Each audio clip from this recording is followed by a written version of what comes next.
At number 1, though, Dalton, is Leonard Moore from Notre Dame. True sophomore Leonard Moore, who definitely will be in the 2027 NFL draft, unless he comes back to school for another year and goes in the 2028 NFL draft. But this guy should be probably a top 10 pick in 2027 with how good he was in his true freshman year at Notre Dame. And Dalton, this is actually the third time that a true sophomore is my number 1 player in the country on these position rankings. This actually only happened a few times earlier in PFF history. Derek Stingley Jr. in 2020, Tank Bigsby in 2021, Brock Bowers in 2022, Caleb Downs in 2024. So we never had 2 true sophomores in a year be number 1. We have 3 this year. That just shows how elite the true freshman class was in college football this past year. He finished his true freshman year as the 3rd most valuable cornerback in college football, according to our wins above average metric. The only 2 above him were Jahdae Barron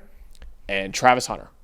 2 first-round picks in the NFL draft. That's some pretty good company to be in if you're Leonard Moore right there. Very man-heavy scheme at Notre Dame, and he thrived in it, man. 82.5 grade in man coverage, 3rd among all cornerbacks in college football. Only a 3-star recruit coming out of high school, too. It's not like this guy was a 5-star, number 1 overall type of player like Jeremiah Smith that just kind of lived up to it immediately. Leonard Moore was not known as that. And then Ben Morrison goes down with the season-ending injury. Leonard Moore stepped up and was one of the elite cornerbacks immediately as a true freshman. 6'2", he mirrors receivers at an elite level already. In fact, in single coverage, he had 42 targets against him. Only 16 of them were caught. This guy's an elite cornerback, man, and a lot like how Derek Stingley Jr. was just, we knew he was that kind of guy after his true freshman year. It's the same way with Leonard Moore. Oh, Leonard Moore is it. And I can remember sitting here on this show in the middle of last season when Benjamin Morrison, when they announced he was out for the season, we went, oh, that's an issue, huge, right? Yeah. Like they're so good on defense and they're so good in coverage.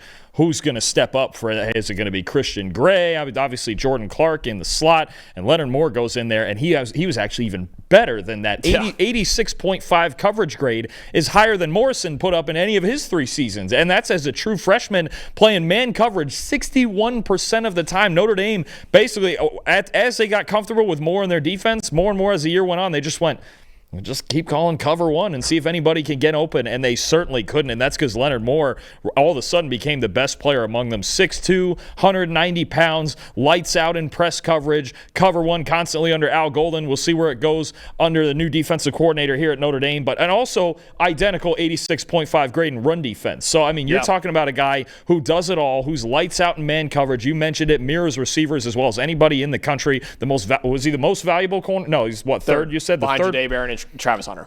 That says it all, right? I mean, that's all. As a true freshman, playing on a team making a national championship run, that's and playing again 61% man Notre Dame's coverage unit was probably the biggest reason why they made it to the national. Just lights out. I mean, you talk about we talk about on the other side with your Penn State Nittany Lions didn't have a wide receiver catch a ball against Notre Dame in that game. Well, this is the reason why, because they weren't getting open on Leonard Moore. They just couldn't do it. So, I mean, you look at he's lights out. There's just not much else you can say to it. When you have a guy, there's just less and less. We've talked about so many of these other players being great in zone coverage.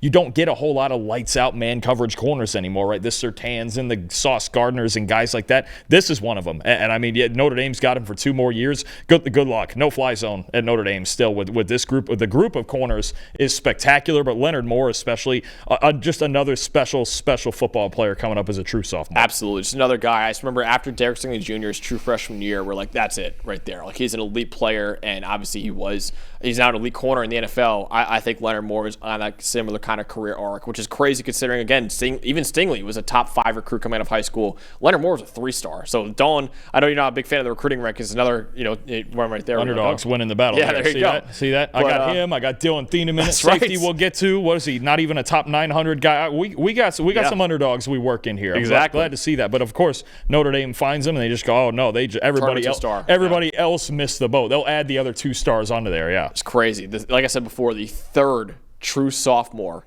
to be a number 1 overall player at his position going into next year, joining Jeremiah Smith and Colin Simmons, and even wide receiver and edge defender, number 2. True sophomore. Ryan Williams at wide receiver, Dylan Stewart at edge defender. So it just shows how ridiculously insane this past true freshman class was in college football and how absurdly loaded the 2027 NFL draft is shaping up to be right now. Leonard Moore, my number one cornerback in college football.